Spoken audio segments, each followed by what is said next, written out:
Good morning, BHS. Wake your fine selves up. Because boy, we've got some hot news for you. Did you know that Washington State is green? What does that even mean, Claire? It means that, aside from yoga pants and Starbucks, Washington State is most well known for its beautiful scenery and untouched natural beauty. But Claire, I'm a huge fan of just living in this state and saying I'm green, when in reality I'm like if Los Angeles, California broke off a small chunk and moved up into a greener pasture. Wow, you could be a Washington State congressman. I don't really want to be making decisions to better this state. You qualify even more than I thought. Why is that? Washington State Congress just murdered the security of not only the Lake Serene Trail, an hour's drive from Seattle, but by allowing wildly successful 50-year-old land and water conservation fund to expire, they have left hundreds of millions of dollars worth of trail and park lands in limbo. Land and Water Conservation Fund? That sounds familiar. I seem to recall the Land and Water Conservation Fund was invented right here in the 1960s. Senator Henry Scoop Jackson hit on the idea of using profits for the depletion of one natural resource, offshore oil and gas, to preserve another resource for the public, parklands. That's right, Brent. The Park Fund was killed this week by one person, Representative Rob Bishop, representing Utah, who took over this year as chairman of the House's Natural Resources Committee. He has said he believes the feds already own enough land. He suggested giving the oil lease revenues back to the oil companies to be used for worker training. These aren't taxes. It's money from rent that big oil pays the public in order to drill on public lands. So now we're going to refund them? In any event, he refused to let reauthorization of the Park Fund go through his committee. So after 50 years of saving 5 million acres across all 50 states, the famed program was suffocated. Heaven forbid we ever keep important natural landmarks around in this age of deforestation and downright ecological debauchery. Right, Claire? Exactly, Brent. In less topical news, we've got 2 movie reviewers that have promised us a treat. Oh, let's go listen to them now. Oh wow, hey guys. I appear to be on Mars. This is Ryder Wing here. My name is Boynton, and I am also on Mars. That's mighty convenient though, because we're reviewing the movie Martian, directed by Ridley Scott, and is adapted from the book The Martian by Andy Weir. Now Will, there's an awful lot of potatoes in this movie, aren't there? I do agree, Ryder, but I gotta say, I think there's a little too many potatoes, if you know what I mean. In this movie, a NASA botanist manages to get stranded on Mars after his crewmates mistake him for dead. Overall, cool movie. Yeah, you know what, Will? I think Matt Damon played the part perfect. He didn't. He didn't, Ryder.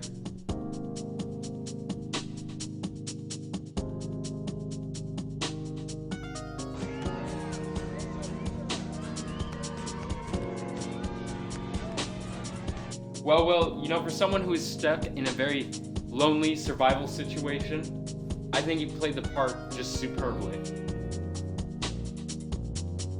Now, The Martian has 3D special effects, and normally in movies, it tends to just like make your eyes hurt, and it detracts from the experience.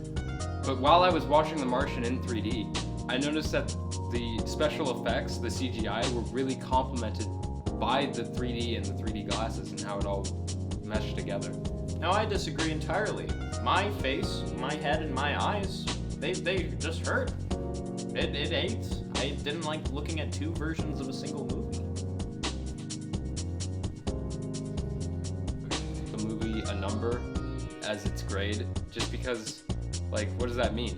Like, for me, I saw The Martian as a survival movie, and then out of the many that I've seen, I feel like it's one of my favorites. 2 out of 10.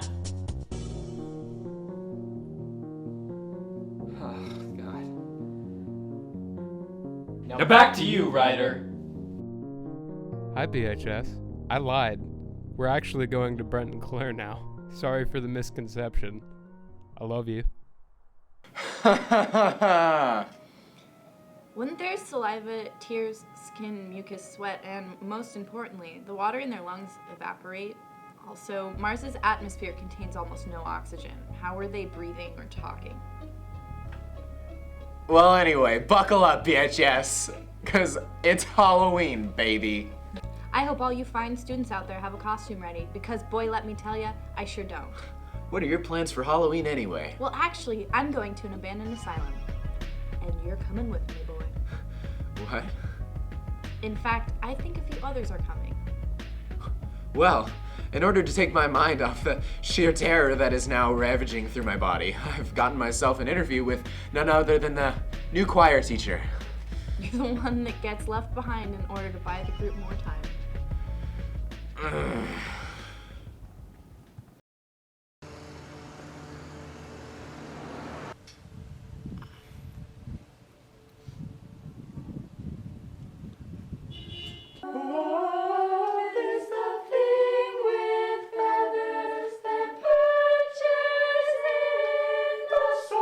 Keep going.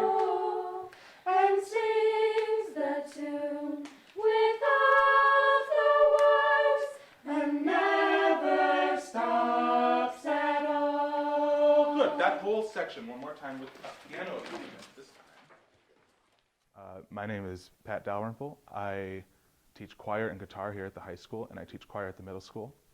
And so far, I've only been here for about a month, but it's really one of the most positive school environments I've had the chance to see. Jess, are you more comfortable with alto 2 or alto 1? Repeat the question. Are you would you rather do alto 2 or alto 1? Are you asking because you want to be an alto too? Kind of? Sometimes it's high for me. But Okay. My name is Jessica Yosen. I'm in 9th grade.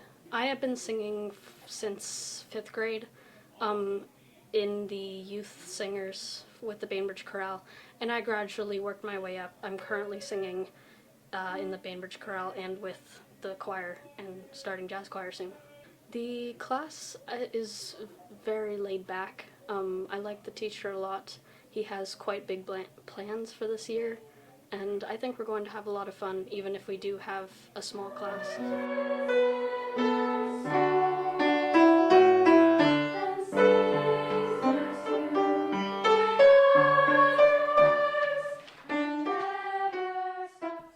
My goals for the choir so far, one, make sure everybody in the school understands what the choir has to offer.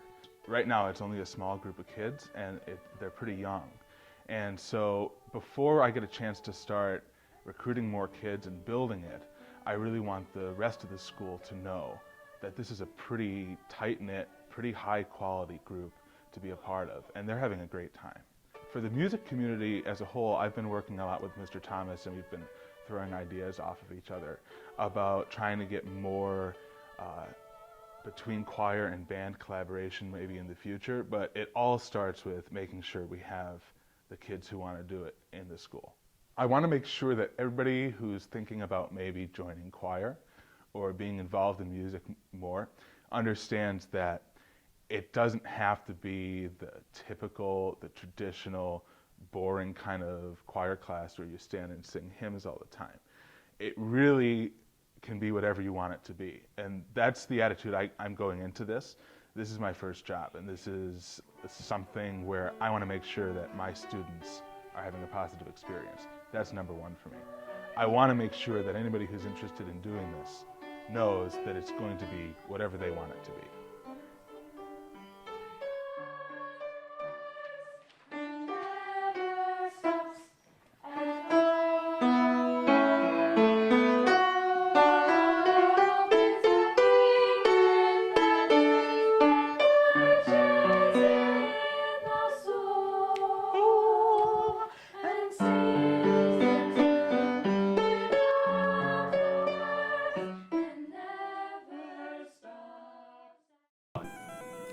That was beautiful.